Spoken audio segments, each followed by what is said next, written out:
It's 7:05. I'd ask the clerk to please take the roll call. Trustee Bachner. Here. Trustee Kargi. Here. Trustee Vasquez. Here. Trustee Brennan. Here. Trustee Hennick. Here. Trustee O'Connell. Here. President Aducey. Here. We can ask you all stand to say the Pledge of Allegiance. I pledge allegiance to the flag of the United States of America and to the republic for which it stands, one nation, under God, indivisible, with liberty and justice for all. Okay, thank you. Okay, citizens' comments goes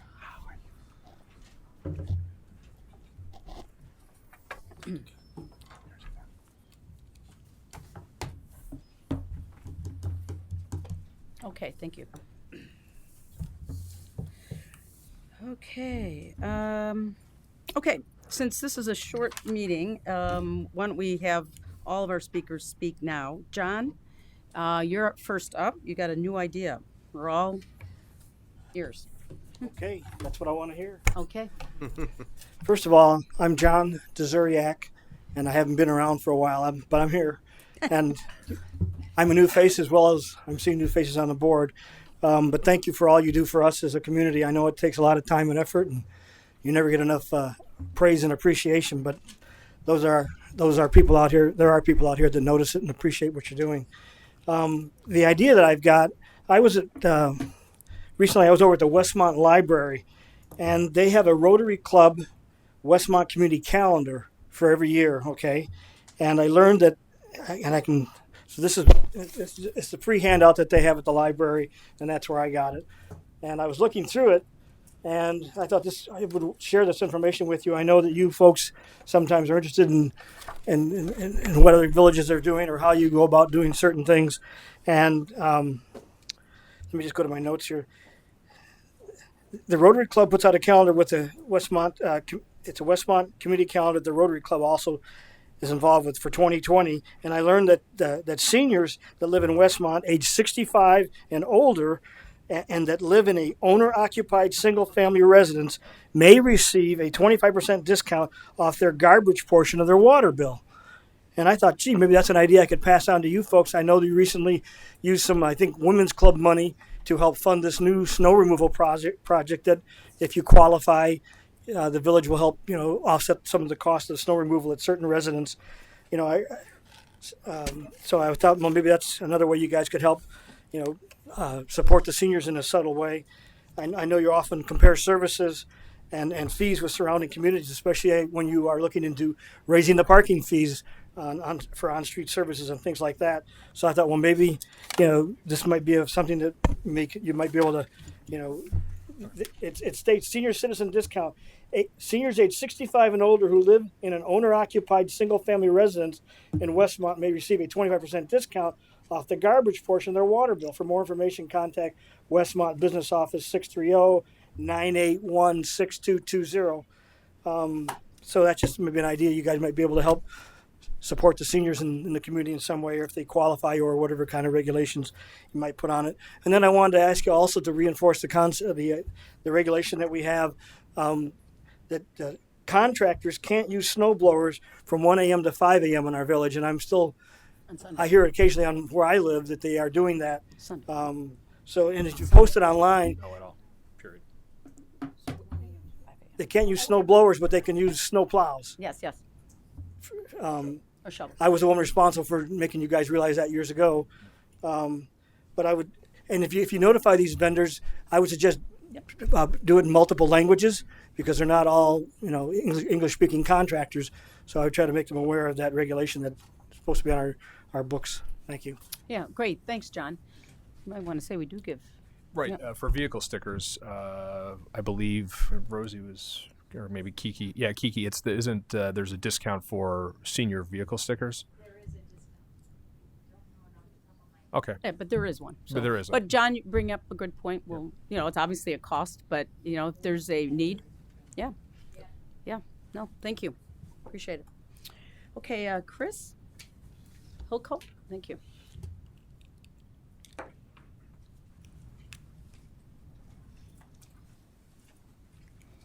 Good evening. Thank you for the opportunity to address this group. It's my first time addressing you all. and I do appreciate it. I am here primarily, I guess, first and foremost, to applaud you for your decision on establishing a citizens committee to investigate deer management. This is a significant issue. I live on the north end of Franklin Avenue, and we are greeted by a number of deer on an ongoing basis, and actually quite enjoy it. It's something that is made part of our neighborhood. We have about 12 homes on our block. I did an informal survey. I got 14 people who said no to culling. Or no, I'm sorry, I interviewed 14 people. I got 11 to say no to culling, 1 to say definitely kill some deer, and 2 moved out because the taxes were too high. So that's kind of where we stand at the 1400 block of Franklin Avenue. But this is an important issue. We do live in a community that has a forest, that has a river. Those of us who attended some classes in elementary school and natural sciences understand that that's natural habitat. There are some public safety issues, obviously, but I think that there may be some misunderstandings about the role deer play in those scenarios, particularly with respect to Lyme disease. So I definitely encourage this august group to approve this resolution, and I certainly would be more than welcome to participate in the committee. I understand from the resolution that there will be an application process, so Yep. I applaud that. Okay. Thank great. you. Thank you, Chris. Mary? And I just say the discount for vehicle stickers is $25. Okay. Only one vehicle per Only, house. yes, that's correct. Okay, thank you. Hi, good evening. Mary Vanker, 1234 Monroe Avenue. I wanted to speak tonight about the resolution to form a deer management committee. What I'd really like to do is obtain some clarity about a couple of things and to understand a little better the contemplated limits on how the committee functions. In my reading of this resolution, the committee is created to investigate and make a written report and recommendations regarding deer management in river forest by September 30th, 2020. This is an important function of such a committee, but there are many other functions that a committee can perform as it does its work. The community models that I have found are using the Deer Management Committee to solve issues of deer nuisance, deer vehicle accidents, and reducing the spread of Lyme disease. The committees are taking steps to make a difference in their communities on day one. I'm concerned that the resolution might suggest that the work of the committee or the implementation of the recommendations will be delayed until next fall after a written report is prepared and presented to the board. I think that it would be desirable if the committee could come to the village board at any point along the way with suggestions or recommendations about steps that the village might take to manage deer conflicts. Similarly, I would hope that the committee might develop its own proposals as to how it might best assist the community. I could imagine, for example, that the task force might discuss and develop a protocol to respond directly to residents who have concerns or complaints, or who wish to provide other information to the committee. I urge you to think that this is an opportunity for the committee to work with residents and the village administration to begin assisting in solving residents' concerns as soon as possible. If that is not already contemplated by the authorizing resolution, then I would respectfully recommend that the resolution be modified to allow it to do so, and that the committee be authorized to develop its own proposals for how it can best work on deer management issues. The second topic that I wish to address is that I have been asked by Dr. Ingrid Liu, who's a River Forest resident, lives on Thatcher, who cannot be here this evening, but would like to share some information about Lyme disease. She let me know that she sent you all an email dated November 26, 2019, using the Village Board website. In that email, she stated that she wanted to share her medical knowledge of Lyme disease. I'm now reading from her email about Lyme disease. It is a reportable disease that is tracked closely by the Cook County Department of Public Health. In fact, I diagnosed a case last year and was immediately contacted by the Department of Health. My patient lives in River Forest, but contracted it on the East Coast. We are not in the middle of an epidemic, end quote. Today, Dr. Liu asked me to tell you further that she had direct contact with the Cook County Department of Health last March, who denied any increase in cases locally. Dr. Liu also told me that the Cook County Department of Health is closely monitoring for Lyme disease and looking for any patterns or increases in cases. In Cook County, the only hot spot is the Forest Preserve District of Cook County property in Palos Heights. Thank you. Thanks, Mary. Eskel?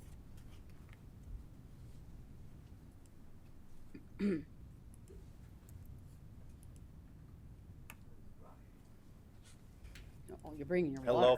water. It's vodka. Vodka, which is better yet. No, water. No, it's dry in here, and I've got Oh, of course. lots of dry throat in here. So, my name is Askud Kozbur. I live at 1235 Monroe Avenue, River Forest. And based on previous statements, you all know that I'm in favor of the task force. So thank you very much for putting that all together. So my topic tonight, though, is one of public health, and that's Lyme disease. I wanted to bring some information for you. First of all, I want to make it extremely clear that I do not want to disparage or downplay in any way. Absolutely clear.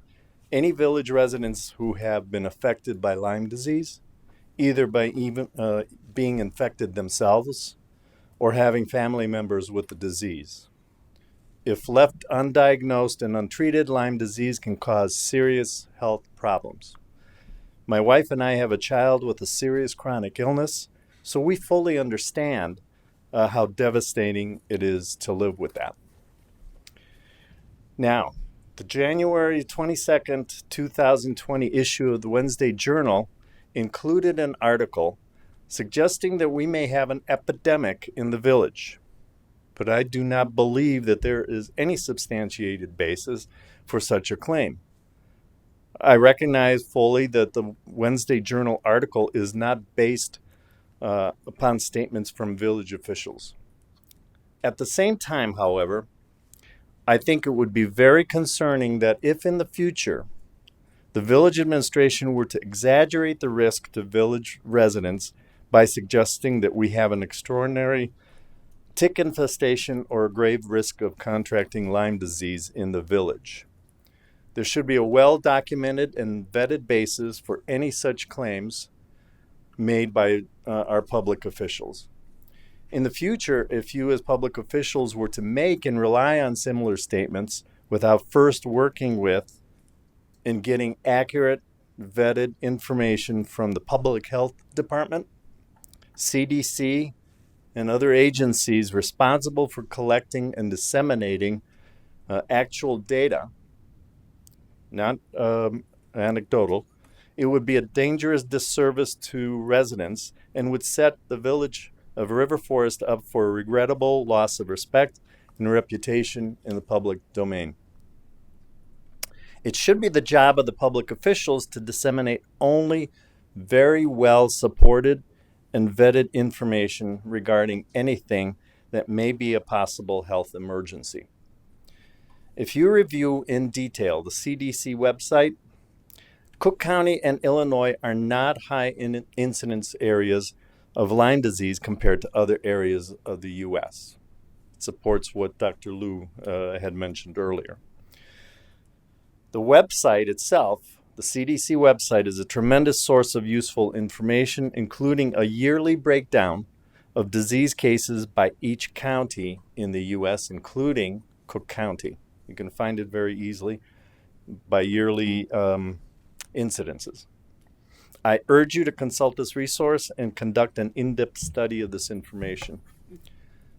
I agree with previous resident comments that a concerted public education program should be included as part of the task force effort being discussed here today.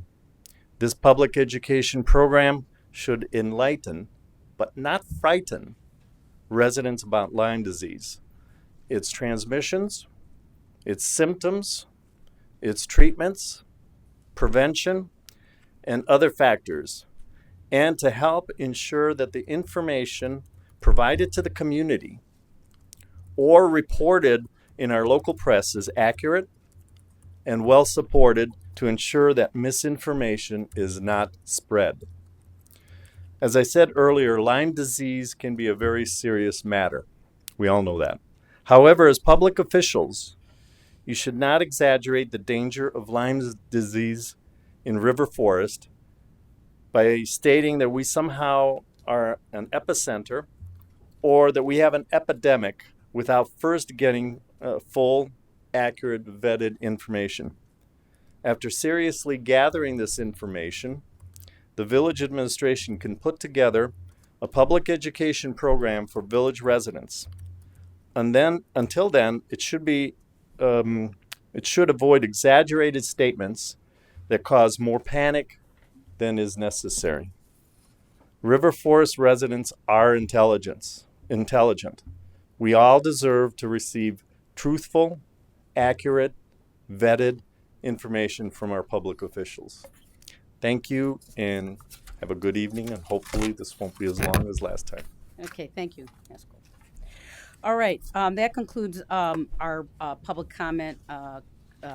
Carl, since you're from the Forest Preserve, I'll wait till you get to that part of the resolution so that you can, so we could speak on that. Okay, so I'm gonna ask now the elected officials' comments and announcements. So maybe we'll start with Erica. Or No, no? Okay. thanks, Kathy. So before I begin, I'd like to start with a land acknowledgement and want to just, as we begin, we are mindful that we hold these meetings on lands that was once and still inhabited by Indigenous people, including the Obichwa, Chippewa, Menominee, and Potawatomi nations, and more. And we will remember our nation's history and honor the Native peoples stewards of this land that was colonized, and that River Forest continues to be a place many people from diverse backgrounds live and gather. Want to talk a little bit about the census today and give a couple more facts about why the 2020 census is so important. So it helps establish fair market rents and enforces fair lending practices. And it also helps with the planning of health and educational services with people with disabilities.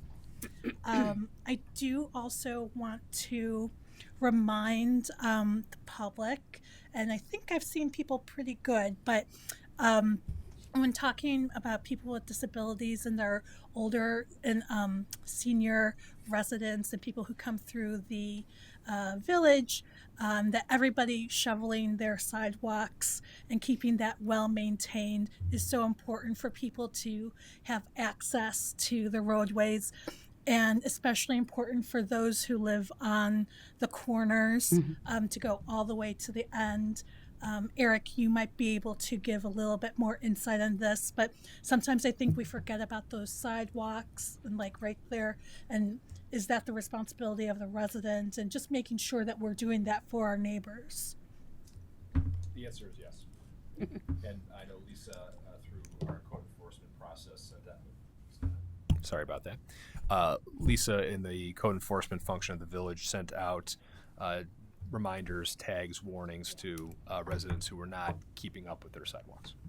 Yeah, we had an inspector go through the community on Friday and we'll have them circle back. Wonderful. Yep. That's it for me. Okay, thanks, Erica. Tom? Okay. Nothing, no comments.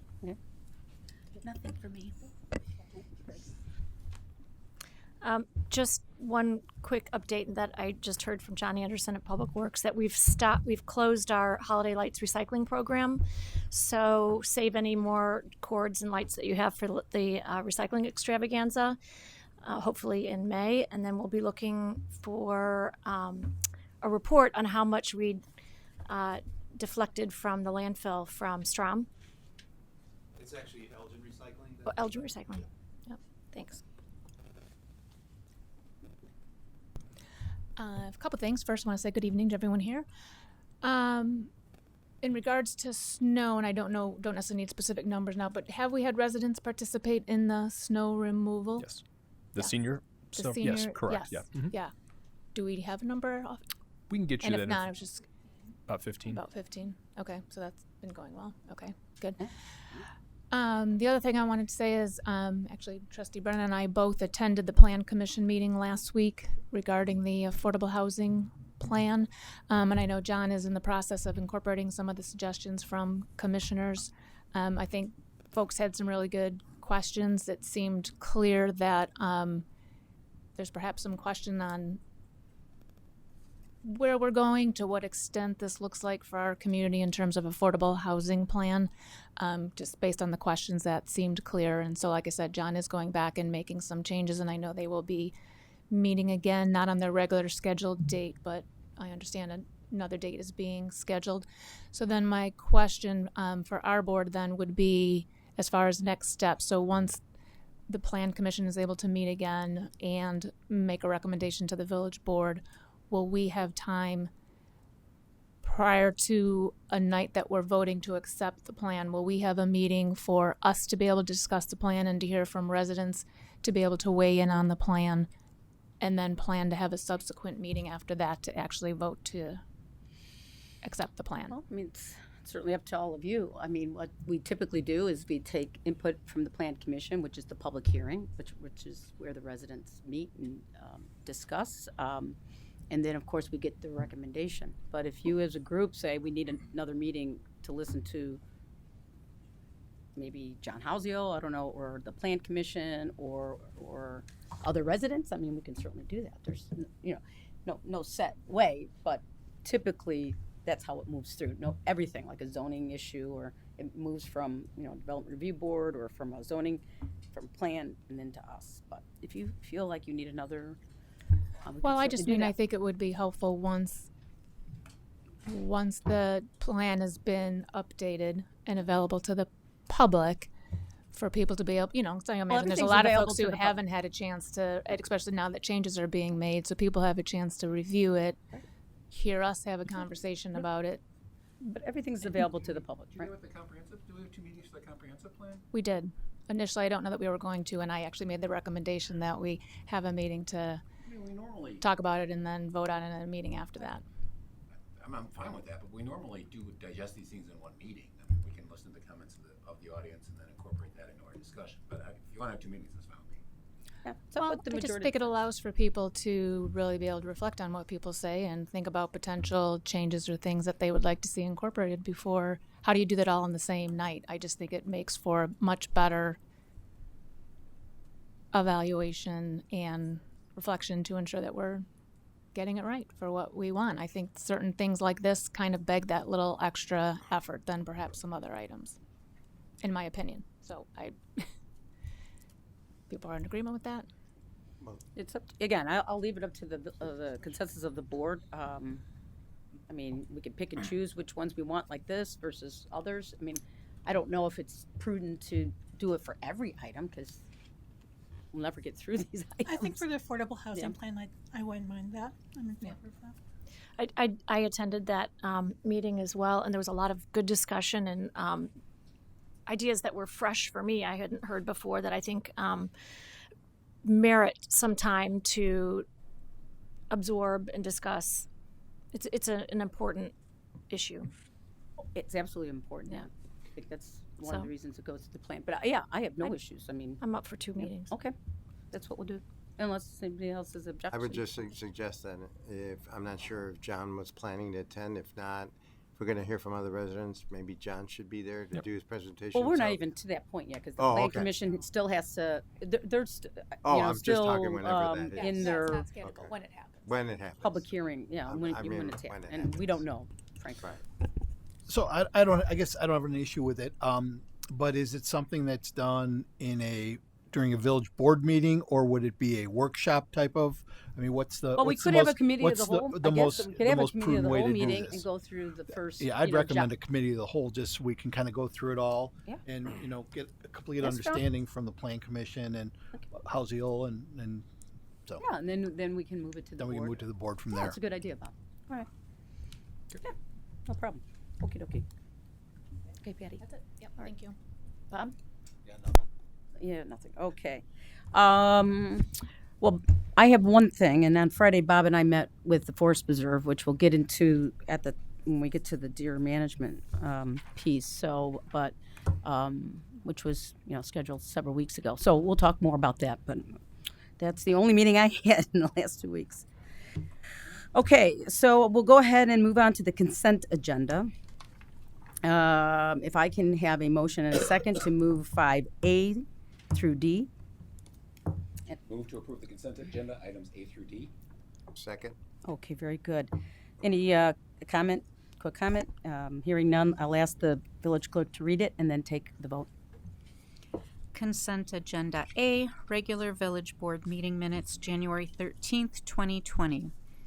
B, waiver of formal bid and award of purchase due to competitive quotes for a Mobark 2131 brush chipper from Alexander Equipment for $87,431. C, authorized proceeding with a text amendment to the village's zoning code regarding massage therapy establishment. D, village administrator's report. Trustee Brennan. Yes. Trustee Hennick. Yes. Trustee O'Connell. Yes.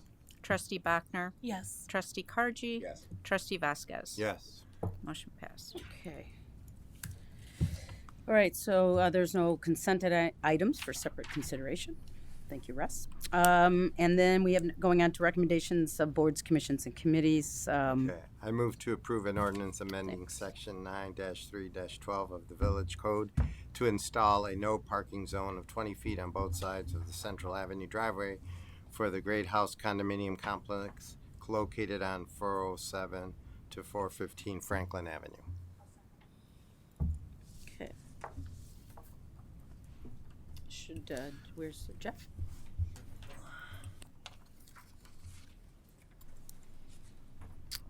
So this request was fairly straightforward. Earlier this month, Traffic and Safety met and discussed.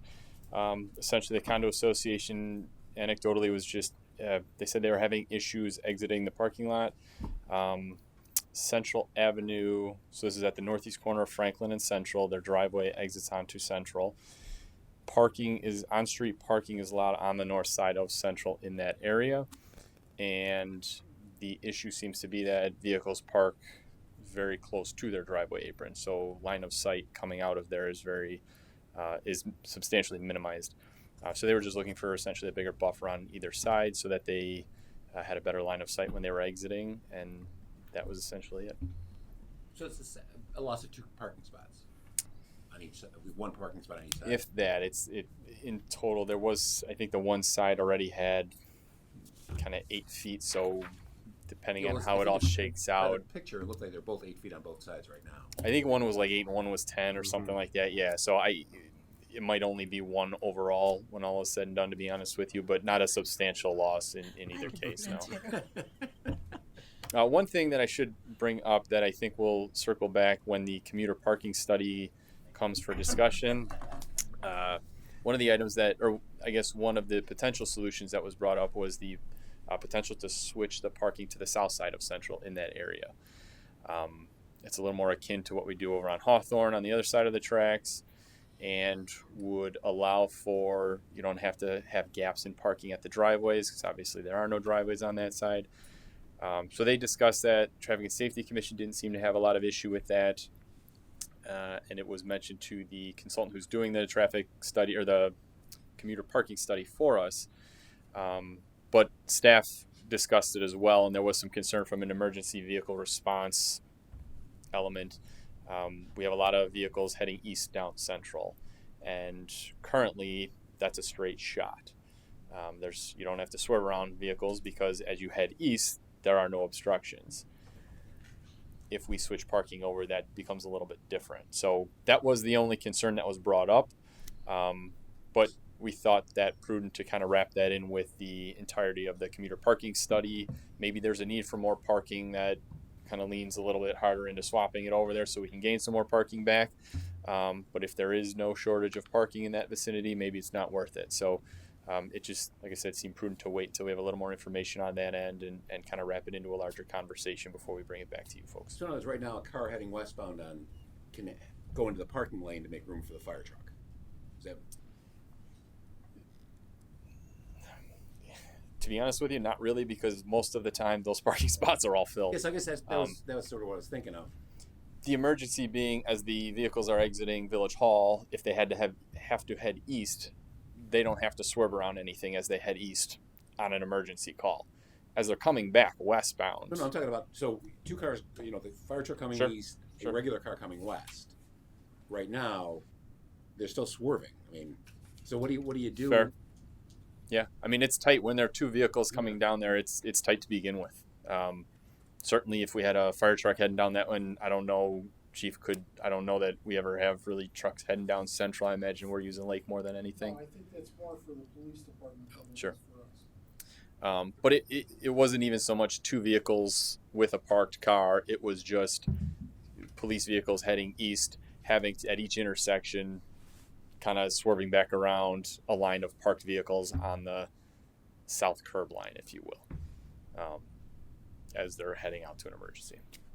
So again, we'll hopefully have some more information and maybe more need or indicate a lack of need to even switch it in the first place when we come back with the commuter parking study. Because we're doing some things on the other side of Lathrop, right?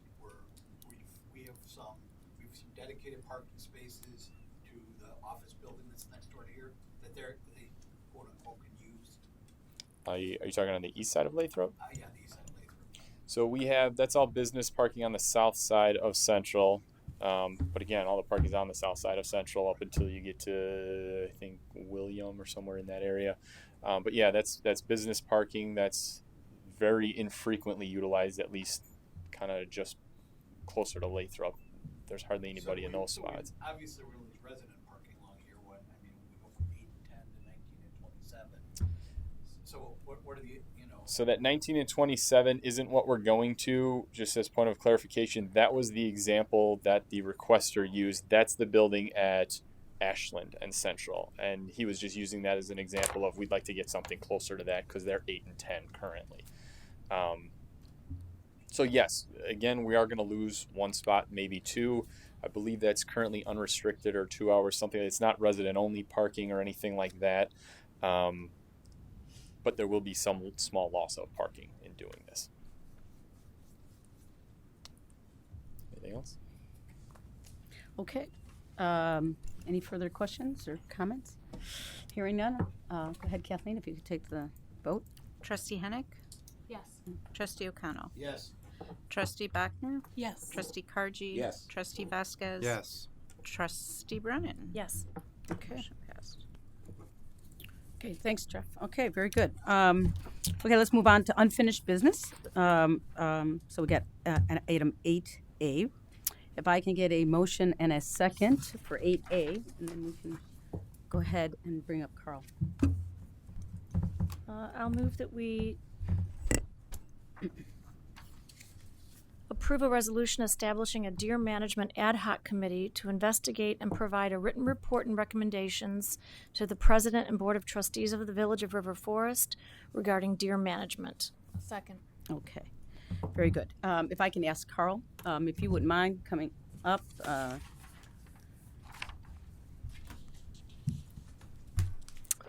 Good evening. I'm Carl Vogel. I'm the Director of Communications for the Forest Preserves of Cook County, and I'm here in my role as a spokesperson for the Forest Preserves. As the Village of River Forest creates a new ad hoc committee to consider the issue of local deer overpopulation, we thought it would be useful to provide some background information and confirm our commitment to work with the village on this issue. The Forest Preserves works to limit the number of deer in some of our preserves in accordance with our mission to, quote, acquire, restore, and manage lands for the purpose of protecting and preserving public open space. The Forest Preserves covers nearly 70,000 acres, that's 11% of Cook County, and has property in or bordering 112 municipalities. Our sites are home to woodlands, prairies, savannas, and wetlands, including 25 Illinois nature preserves and 4 land and water reserves. These are sites recognized by the state for their high ecological value. The Forest Preserves is its own unit of government, not part of the larger Cook County government, and works within a limited budget. Less than 1% of the property tax bill of a homeowner in Cook County goes to the Forest Preserves. Due to a lack of natural predators in today's Cook County, some of our preserves have a deer population out of balance with the local environment, which threatens the ecological health of these Forest Preserve properties. When deer consume nearly all the flowers, seeds, branches, and stalks they can reach across a site, native plants cannot successfully reproduce and spread.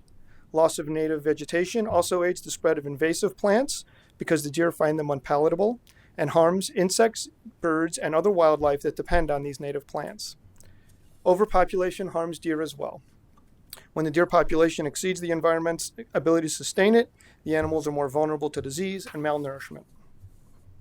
Our ecological restoration work is prioritized by location in the Forest Preserve's Natural and Cultural Resources Master Plan, which we created in conjunction with the Prairie Research Institute at the University of Illinois. Since the deer are the responsibility of the Illinois Department of Natural Resources, we need to request a permit for deer management at specific locations from the IDNR. We apply to manage deer at locations that are highly prioritized in our master plan and are experiencing the heaviest deer impacts, as measured by our staff biologists and biologists from the U.S. Department of Agriculture. Last year, the Village of River Forest approached the Forest Preserves with the idea of partnering to manage the deer population at our Thatcher Woods complex. Resources from the village to the Forest Preserves through an intergovernmental agreement will allow us to add Thatcher Woods to our deer management program without removing this important ecological restoration resource from a higher priority location. We deploy deer management only to advance our mission to improve the ecological health of the Forest Preserves. River Forest is interested in limiting the number of deer on residents' property. This IGA is possible because those two goals align. Throughout the IGA process to date, the Forest Preserves has explained our approach to deer management and worked with leaders at the Village of River Forest. We have answered questions as requested by the village, including point-by-point written replies to questions put to us before recent village board meetings, letters that have been posted by the village to its website. As the village committee further explores options for this deer population issue in River Forest, we are happy to continue to provide information about our program that can help determine if an IGA with the Forest Preserves is the option the village would like to pursue. Thank you. Okay. Thank you, Carl. Okay. If you have any questions for Carl, we can certainly ask him since he's at the podium. But get back here. No. As part of our discussion, it's up to you. I'd open it up to versus you yelling it from your seat. Got to stop that. So, any questions for? The big question is obviously the Forest Preserve's participation in the task force, and it sounded pretty clear that Forest Preserve would participate in this ad hoc committee when needed, right? It sounds like.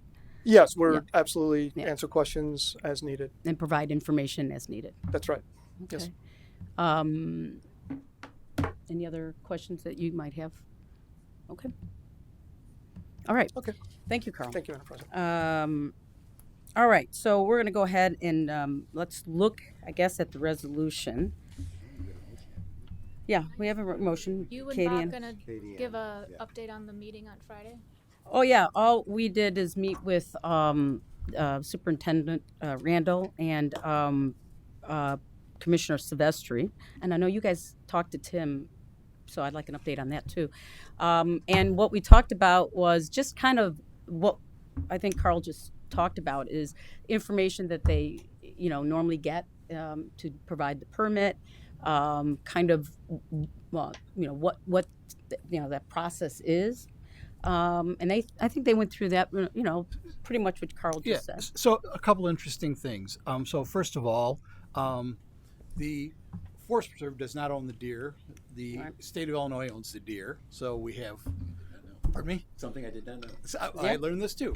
And so in the explanation of kind of what goes on is the professionals from the Forest Preserve District and the USDA, they evaluate the property and they see where there's an absence of growth where there should be growth.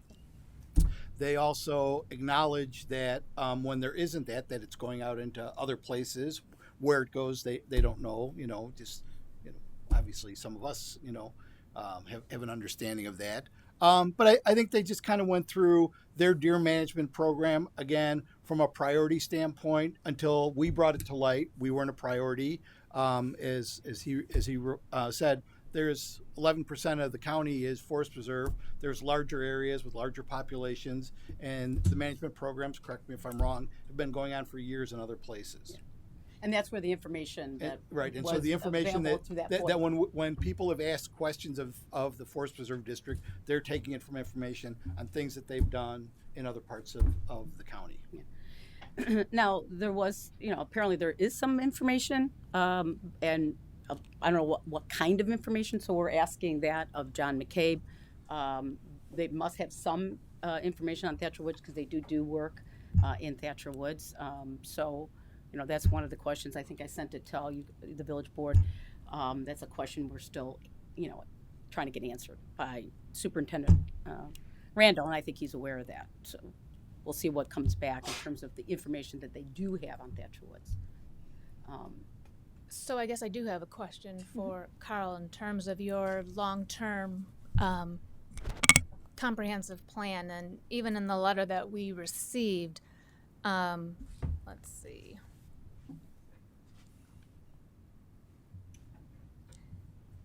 So the letter talks about resources already being allocated for the Thatcher Woods complex, and that some restoration work has already been done and fires have already happened, and that the third element to, with resources going to that was going to be keep going, I'm sorry. Would include deer control. So I guess my question would be, absent the fact that the village approached the forest preserves in terms of needing to do a calling, what would have been the potential plan or time frame for the forest preserves to address the deer issue? I don't have that. I'm not an expert, so I can't answer that right here and now. That's something that we can definitely, like I said, one reason I was here at this kind of moment where a new ad hoc committee is being put together, we can answer those kind of questions. I do know that our management is carefully done on a site-by-site basis. So, my understanding is that these different stages and these different tools, it is not a one-size-fits-all. Then we always do controlled burns. Then we always do certain types of management or including deer management. So I couldn't say for sure that this would certainly be the next step regardless for this site, but our experts could answer that part. The letter seemed to read that way. That's why I was just trying to I understand. Clarify that was going to be a third element. So it sort of seemed like that was part of the Forest Preserve's master plan. So just trying to get an understanding of, for argument's sake, had we not approached, what would the Forest Preserves have been planning? Yeah, What I kind don't of have that time frame? information, but we can Okay. get that to you for sure. Okay. Anything else? Anybody else? That's the Okay. essence of the Yeah, conversation. thank you. And I'm sure you're going to be talking about Tim and your conversation on Friday as well, as part of the resolution, or do you want to do that now, Patty? I could do it now to kind of update the board in general on since our last meeting. I've done a number of things to try and get things going on the deer task force, in terms of checking out other communities and what they've done with deer task force, doing a lot more reading in the Cornell Deer Advisory website, which is very helpful. And I think just to kind of as a starting point, I would like to read, just for those here tonight and for those listening, I shared this with the board in an email, just to kind of reiterate the importance of taking the step that we're taking. And I copied this directly from the Cornell University. It's Cornell University and the Nature Conservancy has this community deer advisor. It's a great website, very robust, lots of information. So again, it's not as if our deer task force would have to, as I said previously, recreate the wheel on a lot of things. There's information out there that can be very helpful. But specifically on their website, they share they use the acronym CBDM, which is Community-Based Deer Management. And what it says is that it's a guided process for addressing deer-related problems. It focuses on careful planning, targeted actions, and measuring progress. The process is flexible, helping communities adapt their deer management plan as needs change over time. Why CBDM? Deer management is complex. By following CBDM, your community can avoid common pitfalls like jumping to action before creating a solid management plan or failing to consult wildlife experts who can help your community select the best management options. CBDM is based on sound science and learning by doing. Now, we have done parts of this, for sure. We have talked with some of the experts, but I think in terms of the full importance of having this task force, I think what we're doing is very important because in terms of ongoing evaluation, this is going to be necessary. Just to share, that was also listed on this website were common challenges, and this is what I think we already have been experiencing. So by not taking this step, we've had some challenges that I think perhaps could have been avoided, and we are where we are, so we're moving forward now. But one is the lack of agreement on the problem. Chances are slim that all sectors of the community will be in complete agreement about whether deer are really a problem, and if so, how they are impacting quality of life. Agreement about the existence and nature of deer problem must be sufficient to propel the issue toward resolution. Distrust of community leaders or wildlife professionals may develop quickly if a stakeholder group believes that its concerns are being dismissed or ignored by officials. Second common challenge is a desire to rush decisions. It is tempting to jump to a discussion of deer management actions prematurely. When we see a problem, we want to fix it. But without a common understanding of that problem and a goal statement describing the desired outcomes for your program, evaluating the success of the program in future years will be difficult at best. Consider bringing in a skilled process facilitator to help your community focus on scoping out the problem and defining goals before moving to the decision phase. So again, I think it's very clear that experts and other communities who have experienced the same thing, clearly we've recognized this is an emotional issue. It's a serious issue. It's something I personally take very seriously in terms of the safety and health of our residents, absolutely. But I want to make sure we get this right, and I want to make sure that we are evaluating things in the best manner that we can, which is why I'm supporting the Deer Task Force, and I think it's clear based on other communities' experience that there is the importance of having this task force. So, as all part of that, I did reach out to the Humane Society. That was brought up as a resource. I had a conference call with 3 members there. They're also willing to be a resource for us, helping with a community survey. Trustee Karji and I had a conference call with Tim Pruce with the IDNR on Friday afternoon to kind of, again, go through next steps, expectations. He again reiterated the importance of the task force, most especially of a community survey, to be able to get a sense of the community in terms of what people are experiencing, to what scope, where are people experiencing things, because even to move forward with calling, it's going to be very helpful for us as a community to recognize where are we seeing the most conflicts. Is it really across the community? Is it in certain areas that we should be focusing on? Absent that data, it makes even calling, would think, less effective. So Tim is also willing to be part of that as his availability allows, to be part of the task force to help us with analyzing a community survey to make sure that we are covering important topics on that. We talked about in terms of timing of the survey, and he was in agreement that having a target date of towards the end of spring, beginning of summer, to have that available. Let's see.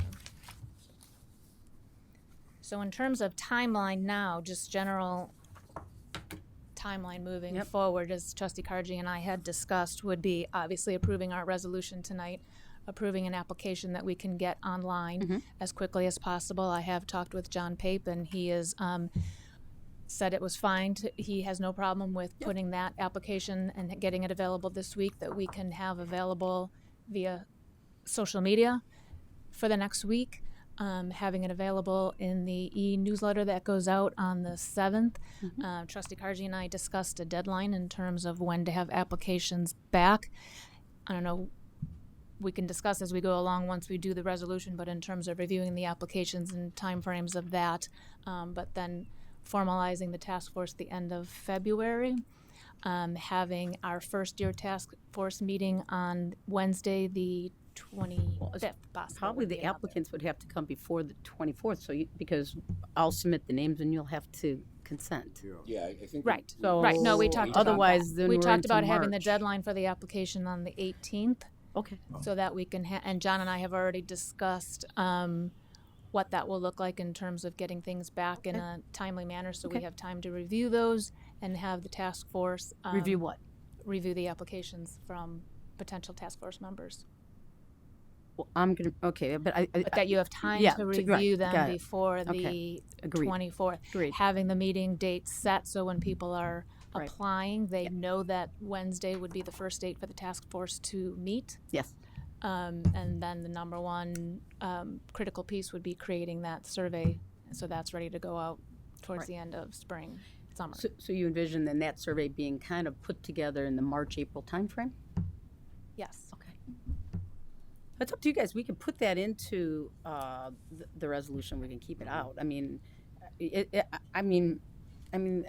more dates you put in there, the more complex it's going to get. But No, I'm not suggesting. no, No. no. I'm just giving you an Just- update just- in terms oh, of okay. All right. Fair enough. where Okay, we're at sorry. with the task force. Alrighty, Right. good. And our thoughts on Okay. moving forward with it. Okay. One thing I did note in the draft task force, it doesn't have the number of committee members. Right. I think that's what I was going to open it up for discussion. It obviously has to be an odd number. Actually, it should be an even number. Well, an odd number only to break a tie. I believe that all your committees and commissions have odd numbers because otherwise you could end up in a deadlock without a majority vote. Well, but the end, that's fine, but the end result isn't a vote, it's basically a report, so you could have a majority report. Right. I think the recommendation in report in number 4 in the subsection C of the resolution is that the report come out with recommendations. That needs to be supported by a majority when these ad hoc committees typically deliver reports like the sales tax task force and others in the past, the bike committee. Having been able to get to a majority vote is important, I think. Yeah, that's not a big deal. Well, I do have to say, Mary definitely raises a good point in terms of recommendations that could come out of the task force. I mean, I personally do see it as kind of having multiple values, the task force. So obviously helping to be an education piece, whether it's Lyme disease, whether it's, being more aware on Thatcher, driving more safely. Yeah. That could helping be residents with deer on their property, being educational in terms of reminding people to remove. And I know a lot of this is available on the FAQs, but I think, again, having some more proactive education to the residents would be helpful. So even in terms of potentially a community forum to help educate, I do see value in perhaps trying to have something like that done sooner than later, so not waiting until September 30th. Mm-hmm. So I agree that I think this should be an ongoing educational type thing, so that we're not losing opportunities to, because again, part of the deer management is, yes, culling is possibly a part of the solution, but the reality is we're experiencing multiple problems, right? Residents are experiencing multiple issues with the deer, which means there's potentially going to be multiple solutions to addressing those. Right. And so, yes, there's a time frame in terms of moving forward on culling or not, but in terms of other potential ways to help residents mitigate and reduce the interactions with, particularly negative interactions with the deer, would be important. And so I guess I was going to join in on the fact that I don't think this resolution stops the task force. It sounds it sounds like there's going to be what I'll label as short-term recommendations that will come out at the beginning, whether it's education or whether some other things that the task force can say, we can start doing this today. I would welcome that coming from the task force to say, Okay, hey, great. Yeah. these are things we can start doing today. Don't have Great. to wait till the end of the written report to do that, and they can wait that. So I will Great. welcome that, Yeah. and I Great. think we all will. But Sure. Makes sense. Okay, perfect. So, okay, so should we go to the membership then? I mean, just to get through this resolution, I'm just trying to Okay. find a good way to get through it. All the stuff you're saying, Patty, is great, and I think we can fit them in as we get through it. So, the committee, what is the consensus of? It should be an odd. I do think that's the. I do want to share one point that Tim made when we were talking on Friday, because I think the point was raised about, and I know it's been raised here at our board table as well, this idea of having a split of pro versus con, so to speak, in terms of culling. And he highly recommended that's, and I think that's the point of the application too, is that I don't think we necessarily want to approach this as, well, we need a balance of those who are in favor and those who are opposed. We want people, at least I certainly do, and Tim seemed to be in agreement, we want people who are willing to be part of the task force that come at it with an open mind to learning all the information, exploring all the various options to, again, help reduce and limit negative deer interactions in our community in any way that we can do that. And most especially if there's ways of doing that at the least amount of cost to taxpayers. And so I want people who are going to be willing to do some work in terms of homework and reading and reviewing potential suggestions. I would envision perhaps that, and I talked about this, we talked with Tim about this, looking at members sort of like the Imagine group did, where they broke down into some subcommittees in terms of a couple folks working on a particular topic. So whether there were a couple folks who were knowledgeable or had an interest in reviewing some of the Lyme information and how we could best educate the community, they would kind of take the lead on that and report back. If there were folks that wanted to explore ways to how we can help residents with their landscaping, whether someone wants to act as kind of like a mentor or some advice, or how we could explore that, would be another route in terms of. So it, Yep. to me, all good stuff. again, I would want members to Yeah. come at this with a more Sure. holistic, open-minded approach of community-based deer management. Right. Not that this is just strictly a question of are we calling or not calling. It's what can we do collectively, holistically to address the concerns. Yeah, very good, Patty. And I think there's no disagreement around the table on that. I think what we are at now is the amount of people you want on this membership, and then we can talk about the application, and does it look like it's good enough to drive the type of people that you want on it. So both you and Tom. So hear you. Let's just park that for just 2 minutes and then stay with the membership. So again, our village attorney and I agree with him. I think it's got to be an odd number.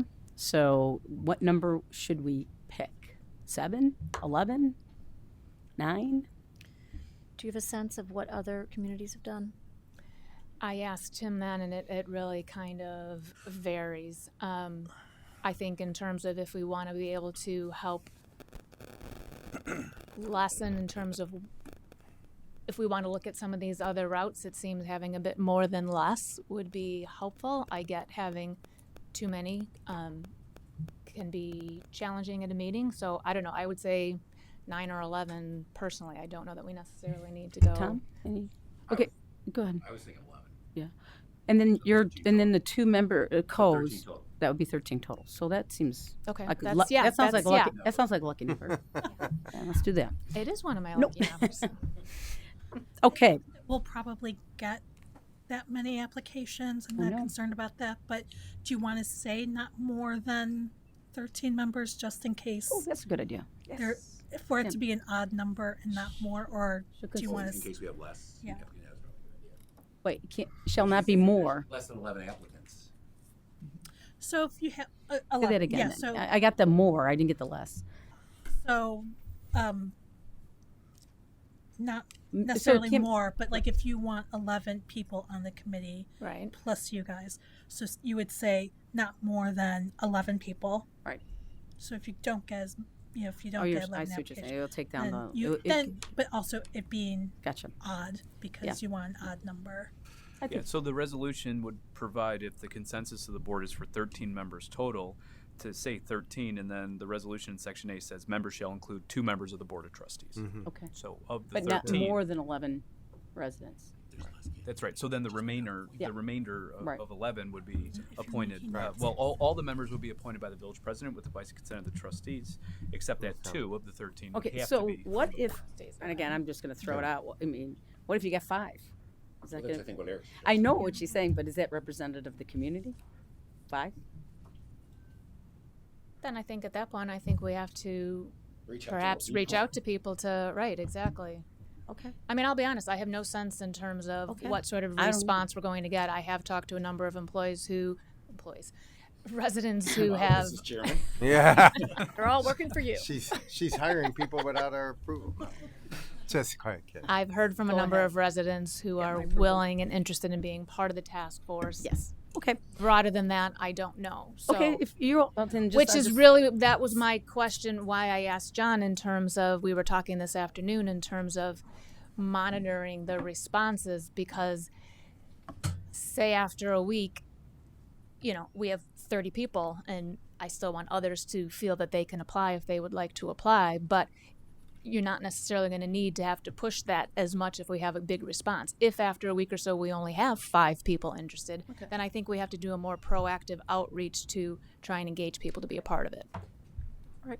Okay, fair enough. Okay, so I think, is that okay then with the board? I mean, it sounds like it's a consensus of Tom and Patty. Okay, so we've got that settled. We know the chairs, we kind of know that it's going to be two appointed members, right? We got that, right? Yes. So And- the number 13 will be in sections A and B where the X's Yes, are. right. And then the charge, you want to talk a little bit about that? The first one is draft a community survey and review results. I think we already touched on the importance of Of the survey. Right. needing to do Anything that, else, right. and a date that, just I'm- leave it open. I'm fine with the 4 that are written. Okay. I'm wondering, based on a little bit of what we heard tonight, if we should add not only researching the alternative ways to manage and reduce the deer complex, but researching the reported problems so that they can look into the deer vehicle accidents. There's a lot. Maybe it goes without saying. It goes without I saying. think 'cause it's- there's- It's that sort- is the conflict. One can read this.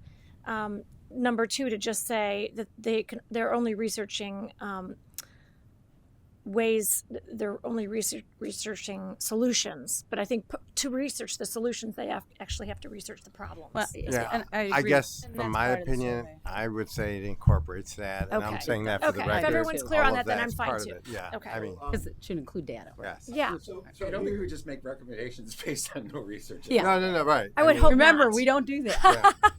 So I was So, told we were Right. doing that. If I could, here's where I struggle a little bit with this is I think what was just discussed is pretty easy to get to. I mean, I think Eric has done a good job of pulling information together. I think the other part of this is going to be a little bit more difficult, and that's the public safety, the public health piece of this. Mhm. I don't know how open people are going to become to come out and discuss their personal health issues. I think John Rieger, he put his daughter's name out there, and so it's the second part of this thing, and I think it's a very important part of it, and I don't know how we get there. Well, I think that's what the task force needs to figure out. I truly believe that Right. that has got to be vetted out. So if we're going to do it, we have to make it part of this. Well, I think that's inherent. I mean, Yeah. that's, Well, that's one yeah. of the. Yeah. And again, I I mean, do if think that's your that if that's we your have. statement, That's one of the deer conflicts Right. that we have. Right. So I do Right. think that's that concept. I mean, the point you raise is a valid one. That it's going Right. to be difficult to get those answers, but I do think it's covered at least by point your two. deer conflict. Right, and I agree with that. And Mhm. I think the task force will be the one dealing Right. how to approach that or come up with recommendations Right. on how to approach that. Right. As I reviewed Right. the Cornell University study, there wasn't Okay. really much conversation around Lyme disease. Yeah, but It talked about numbers and it talked Okay. about, getting kids out in the woods and, Sure. counting deer and that kind of stuff. It really didn't address that. So that's why I'm stating it publicly, is that this is incomplete without that. So. Okay, I think and I there appreciate are- that, but I think that could be incorporated. I mean, we've had people, residents raising that as an issue, valid concern, and I think I've heard the task force wanting to address that, or at least some of the other speakers wanting to address that. So I guess. And one of the residents has I agreed think you to be raised a on the valid committee. point. I think that all of this will still, nothing here will prohibit that discussion. I think it will be encouraged too, based on what people have already said. So I think it's pretty much covered. And you got 2 trustees who will make sure that gets addressed somehow or discussed. And I So. do think that there are ways to get some of that information that the task force will have access Yeah. to from our public, departments like the Cook Right. County Board of Health. I don't think you who- couldn't get it specific to River Forest. Yeah. I think you might be able Incidents, to. you could get it. Yeah. You Yeah. could get it. Yeah. Well, first of all, I think we got to be real careful. I mean, and I'll Right. say this later. I think you got to be real careful. We could talk. There's so many different opinions. You could, depending on the doctor you want to talk to about CDC and Cook County Public Health, and I mean, somebody referenced the Wednesday Journal article. I mean, apparently you did some research, and there's apparently an increase in Lyme disease. So, I think we shouldn't debate. And I'm going to recommend that we do not debate the CDC and Cook County Public Health because, that's all over the place. Right. What matters is what's here in River Forest. What matters is what our neighbors are being affected with, and that's what matters to Well, us. and one of the residents has offered to be part of the task force and to Okay. help with this educate. I mean, So the that's what one matters. the one thing that I think we need to be very careful about, and in terms of educating residents and Mhm. making sure that this doesn't happen, is that we don't want residents to think, if we were to go the route of calling to address concerns about Lyme disease, that once we do that, people don't necessarily need to be concerned about Lyme disease, because the reality is that, Right. well, but I think I agree. it gives a false sense of yes, we're reducing the risk perhaps by doing that, but it doesn't negate the importance of people of still being mindful if they're going into the woods and if they're using bug spray or doing a tick check. And I don't want people to think that, okay, we're culling, so, okay, we're good with worrying about the Lyme disease now. I agree with you totally. I think we have to be very I think clear that's part about of- that education and reminders of people, to people, what that means. So I agree with you. I don't think we necessarily have to get so hung up on numbers, but we absolutely have to be clear on the expectations of what. Okay, very Okay. good. So are we okay then with the 4 here, other than what we've talked about? But it sounds like there's a lot of inherent information that we're going to be gathering. Okay, so let's move on to staff assistant. Again, I don't know how much the staff can assist this because it really is a resident-led, and it's really good that it is. Obviously, we got to use their, our website and our Facebook page and postings of all that. So otherwise, nobody's going to know what's going on. And like you said, the e-newsletter for sure. What else would you be wanting the staff to do so we can get a better feel for their participation? And who are you thinking of? I don't know necessarily that we would have to have somebody specific to meetings. Obviously, where it would come into play is as we're going along, if recommendations are coming out in terms of, I'm just going to throw this out there for argument's sake, if there was some sort of product that the village could be using, obviously we would have to discuss with staff what that might look like, how we might be able to incorporate that in terms of budget, that sort of thing. Yeah, totally. If we wanted to look at, we have the deer signs on Thatcher. Do we want to look at the possibility of having lit up signs along again, these are just things that could But I would- potentially be talked about that then. But I envision that being a report out to the board, which would then tell the administration, the staff to do it. That's how That's I fine. see that. Yep. I mean, because if that's a real recommendation, then Right. It's our job So that's to what tell I'm saying. So staff. then it does come down to, right, as recommendations come to the board, then it goes to the staff, not necessarily that someone has to be, You know, okay. sitting at every. So I think we, Andy, we need at least one person for minutes okay, for the meetings. okay. Are you, so this is gonna be open meetings, so you're gonna be recording, right?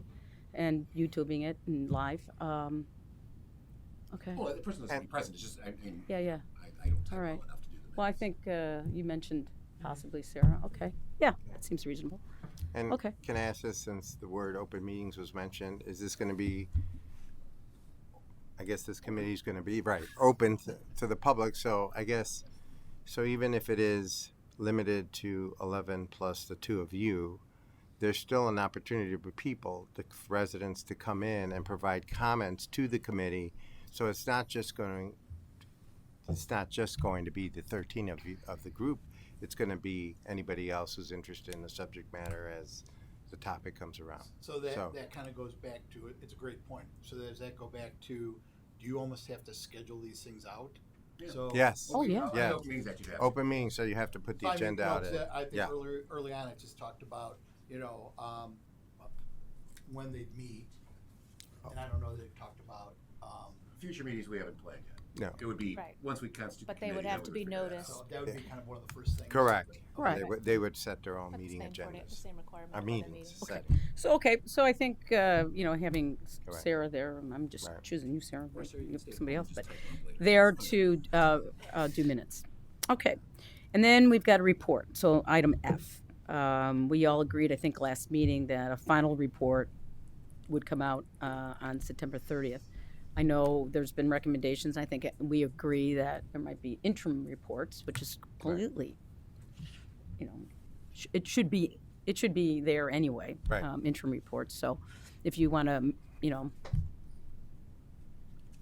memorialize that in this But I don't see resolution. I don't see anything in the resolution that would preclude Right. report outs before September 30th. The Or- only reason Correct. is that Or do we you want report on to, are you interested in, like I said, memorializing that and putting an interim report in? I mean, if you're not, I'm okay with At this that. point, I don't think we know what Okay. or when or until. Okay. I think it's don't know. challenging to say to do this now when in fact we might not be ready. Okay, that's I mean, fair from a enough. practical perspective, getting the survey out in the spring and fall or summer makes sense because that's when it's most acute. But as Okay. for the other stuff, at this point, I can't foresee we won't be able to put a report out. Yes. The one follow-up I would have on that too is if there are items that require expenditure authority, that should really come back to this body. So I mean, Right. certainly copies and routine items are fine, but if the committee came back and said, well, look, we want to hire X consultant at $10,000, even though that's within my spending authority, would believe that should come back here for a board discussion. So that Okay. those interim steps will Yeah, probably thank you. Okay. Okay. Should that be mentioned in the resolution or just assume? No. No, the committee won't. None of your No commissions authority. have Correct. spending authority. They would have to come to Eric, and he just told you that he'd bring it back to the board. So Right. that's the good process to follow. So, Okay. I thought there was a few that did. All right, no worries. I mean, Okay. for instance, your pension, public safety pension Right. committees They are do. are kind of more independent from Right. you. Okay. But overall, they don't really get budget unless you budget for Right. them. Because we on do an give a annual budget basis. to sustainability. That's right. But this committee would not have a budget Okay. assigned to it. So Fair they don't enough. have that authority. All right, so then I think the rest is pretty rudimentary. There's nothing really in there that takes. So I think we got most of the changes. Maybe Greg, would you just want to go over them so that it's clear before we take a final vote? Yeah, so I have two changes noted. They're both on the first page of the resolution. Section 1A, the X's in the first sentence will be replaced to read, "The committee shall consist of not more than 13 appointed members who shall be appointed by the village president," so on. And then in section 1B, the other change is that from the 13 appointed members, the village president shall select 2 chairs who will serve as co-chairs of the committee. Otherwise, the resolution would read as amended with the red lines, and then in subsection D on the second page, we'd take out the parenthetical there in the final resolution. Okay. Everyone good with that? Okay, so we're ready for the vote on this? Okay.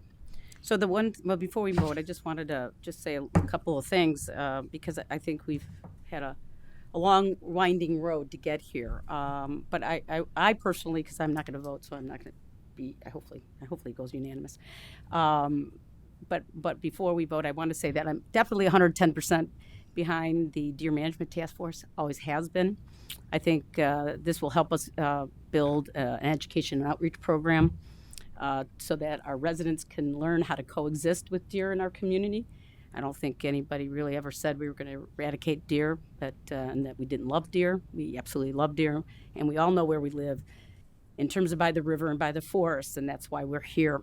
So as elected officials, however, I do believe we govern, and I hope that from this task force, we do have the responsibility, first and foremost, to the health and safety of our community. That's what we get elected to do.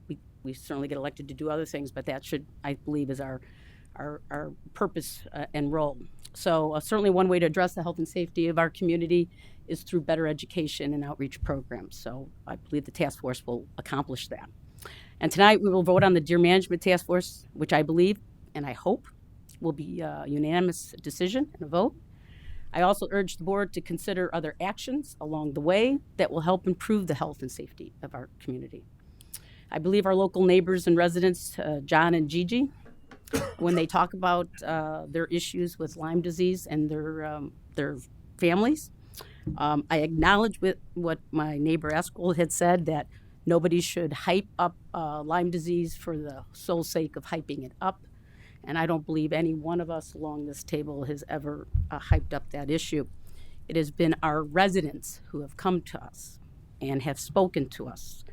And each and every one of us always listen to our residents, just like we are listening to all of you that are here tonight. So I believe them. I believe John's statement when he says 7 for 7. And I believe what he says, perhaps what he said in the newspaper. There might be 25 families undiagnosed. I believe them. They're our neighbors. They're our friends. They're our residents. We all realize that deer ticks are not going away. I realize that. It will never go to zero. And it will probably never decrease. But we certainly can do something to stop it increasing. And so awareness and education is certainly one area that can help the increase in our community. I also have heard, and we've talked about the CDC and the Cook County Public Health Department, and we certainly can talk to many doctors that have many different opinions. But in the end, what matters most is our community, our residents, our neighbors. And I care for them, and I will continue to always believe in them.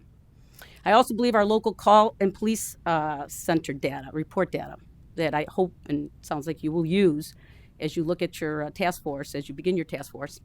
It was provided us several weeks ago at the board meeting, and I think there's some meaningful data in there. We have 100% increase of dead deer year over year, 100% increase. This, it's like I said, it's been on our website. In the last 4 months, I believe it's been 9 dead deer that we've reported. Of course, one accident is too many. And so we have to fight for our residents in every way we can to keep it safe. Again, our role as elected officials is to keep our community safe. I believe that the task force can help in educating our residents about what we can do to decrease the amount of dead deer. And I hope we look at decreasing the dead deer by 50%. I think that would be a good goal for the task force to look at as you move forward. I think by reducing the dead deer by 50%, we actually save money to the village, because currently the village collects the dead deer. And I'm not just talking about accidents. I'm talking about impaled deer. I'm talking about deer that end up in our streets that nobody reports. And somebody calls in and says there's a deer laying dead. Car definitely hit it, but the car never reported it. So we do have somewhat of an probably reported car accident report. But the dead deer in its total is a pretty powerful and meaningful information that we have that I hope you'll look at as you begin these discussions in your task force. So with that, I think I'm hopeful that our efforts around meaningful measurements, and I know, Patty, you've been talking about meaningful measurements since we started this conversation, so I have high hopes that this task force will really zero in on meaningful measurements and actions that will continue to make our community where we live here and who we represent, a healthier and safer community. So with that, I wish you well, and like I said, I'm confident this will be unanimous. Please. Trustee O'Connell, Yes. Trustee Bachner, Yes. Trustee Kargi, Yes. Trustee Vasquez, Yes. Trustee Brennan, Yes. Trustee Hennick. Yes. Motion passed. Okay, great. Okay, so we have a review and approval of the application. So if I can get a motion and a second on this, then we will also talk about the application process. I move that we approve the application for the ad hoc committee on deer management. I'll second. Okay, so did everyone get a chance to look at the application? It looks like it's reimagined. Right. From which is cool. It is reimagined. I like to. I personally Call took a it look at borrowing, that, not the stealing. District 200 application. There's Reliving the ended up moment. being multiple pages because it obviously pertained to things specific to their task at hand.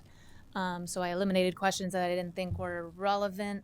Mostly took questions in terms of my point earlier in that I would like people to approach this with an open mind and come at this for the right reasons. And I think these questions help flesh that out a little bit.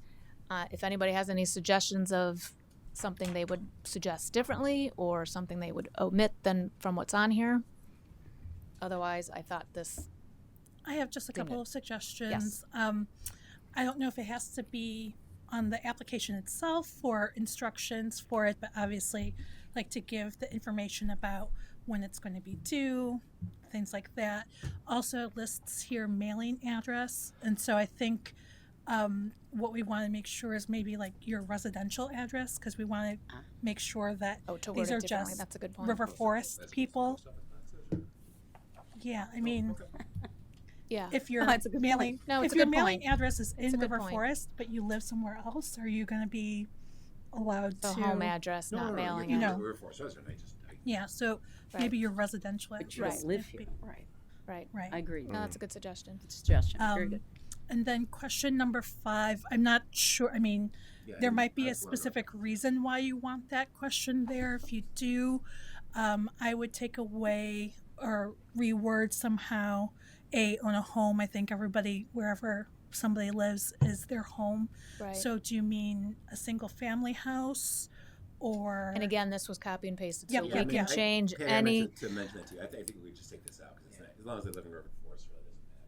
Yeah. Well, no, I guess on one hand, when I was first going through, I was like, is this something that's needed? On the other hand, where I thought there might be some value is understanding the perspective.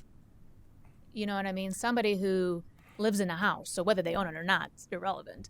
But if they live in a house, their experiences on a single family home is certainly going to be different than some. That was Yeah. the only, and again, I'm not. Yes, and so I figured that might be one of the reasons. I didn't know if that was specifically one of the reasons. So it'd be up to you guys whether you want to keep that or not. But if you're gonna do it, I would say be specific to single family house and / How about just townhouse. say, We do can- you, we do could you live eliminate in a it. single family home or multiple unit dwelling?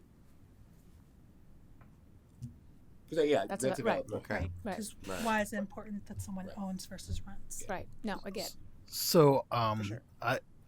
based on a previous comment that you made, Patty, question number 6, I think you're going to struggle a little bit because I think what you're going to get is you're either going to get somebody saying, "I want you to call deer," or "I don't want you to call deer" as an answer there. So I just would put that out there as if you want to figure out a way to rephrase that. But I think you could, I'm guessing you're going to get one or two answers there, and that's going to be a struggle for you then to try to meet your goal of getting people who are open-minded on the subject. So I just throw that out. But then that would, I don't mean to disagree with what you just said, but then that would tell you the person probably wouldn't be as open-minded if they just put in there the reason they're doing it, it's one or the other. Right. And I guess when I said it earlier the last time, and it happened to imagine when there were certain individuals that were known to have one viewpoint, there were community members that were out there attacking the group saying that it was structured a certain way and it wasn't true. So what I was trying to address, and I'm not trying to take away with what Patty said, is that I hope they're all individuals who are open-minded. But if we know, for example, that someone answers that way, then I think we would know that's probably one person we may not want on this committee if they only have one solid viewpoint. That's the only reason I see some validity with number 6 being there. And for those that would be open-minded, they're probably going to give you a more generic answer about how they're going to look at a viewpoint. And I shouldn't probably say this, I'm writing their application. But they would be saying more than that. All right. Stop. Yeah, I could envision answers like, because I think community deer task force is an important way to, create a forum resource to solve this issue. Hopefully there'd be more answers like, yeah, that, not on one side or the other. Right. You never know. Okay. Right. Okay, any other comments on the application, other than, are we changing 6 or we're just gonna leave it kind of like I what think Katie leave said? 6, Yeah, I agree. Yeah. Okay, any other points? Just one more. So there are asterisks by Yeah, I some was of wondering that these. too. Oh, yeah. I imagine that's probably because on the last form they were required, but you might want to make all of the questions required, because it looks like number 8 isn't. Oh, It could have just been, a change. And number 16 and 17 aren't, so that's just something to think about. This is worse than Sendolini. All right, yeah, no, that's a good catches. And to your point earlier, yes, I do think we want to note the deadline of when they're due. Yes. And also, as we said, share the date for the first meeting so people at least tentatively can have it on their calendars to know that that's going to be our first date to meet. And did you contemplate whether this is going to be online and or mailing in, or what the medium is for people to submit?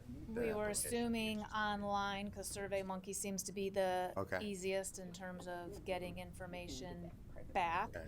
I imagine like anything we've done online, if there are folks that for whatever reason have, so perhaps could be a point that if somebody needs to do it differently. But Rez raised this point today when I was talking to him, that we should offer paper copies at the library and maybe even the community center so that seniors that may not be as active on social media, so that they're aware of it as well. And here too, at Village Hall. That's yeah. true. But I mean, I think, Absolutely. But his point, which is a valid one, is they interact more with the library than they do the village. Right. No, it's a good idea. Just getting it out there. Yep. Yep. All right, so those are good suggestions. Hearing no further ones, I'll go ahead and ask the, did we capture all those? Yeah, so the just wanna make sure I'm motion, clear. it was made by trustee Brennan, seconded by trustee Hennick, is to approve the application and modify number 5 to say, do you live in a single-family house or a multi-unit building, and then make all questions required to be answered, Yes. correct? And no asterisks. Right. And include the date when it needs to be Right, returned. yeah, and that kind of information can just be added to the form when it's put on village letterhead and all that as well. Just to be clear, they will have asterisks, which will indicate that they're Oh, they're required to required. answer them. They're all But they'll all have That asterisks. indicates So that it's should we have a date now? So why don't we just put at the top, please fill in all Yeah. the boxes. Should we have a I date mean, now? that's typical of most forms. When it's required, there's an asterisk there. Patty and I talked about the 18th for the turn-in date. Okay, because we're gonna have to put that on, if this is the form Right. you're approving tonight, then we would want a date Yeah. certain. Right. The Okay. 18th. 18th? Okay, then that's what we'll put, and make sure that that gets in the newsletter too. Yeah. Okay, very good. So I'll ask the clerk to please take the vote. Trustee Bachner. Yes. Trustee Kargi. Yes. Trustee Vasquez. Yes. Trustee Brennan. Yes. Trustee Hennick. Yes. Trustee O'Connell. Yes. Motion passed. Okay, great. I think that's it. Do we have any executive session? Okay, so, Adjourn. thank you. Wait, I have a question. Wait. This was put on our desk for some reason. Oh, because you approved it. If you It's look, an compare amendment to the two, minutes. It expands on the comments Right. that were made. Oh, I'm sorry, I should have explained that No, to the that's- new trustees. My Yeah. complete apologies. But you Yeah. voted on it already, so. Did you have any issue with it? No, I just. Okay. Oh, Just you wanted didn't to- understand Yeah, it. that's Okay, right. fair enough. Okay, yes. Sometimes we get calls in and, all right. Somebody second. Trustee Kargi made the motion. Motion. I don't think a second's been made. Second. Okay, very good. All in favor? Aye. Opposed? Okay. All right, we're done. Thank you. All right.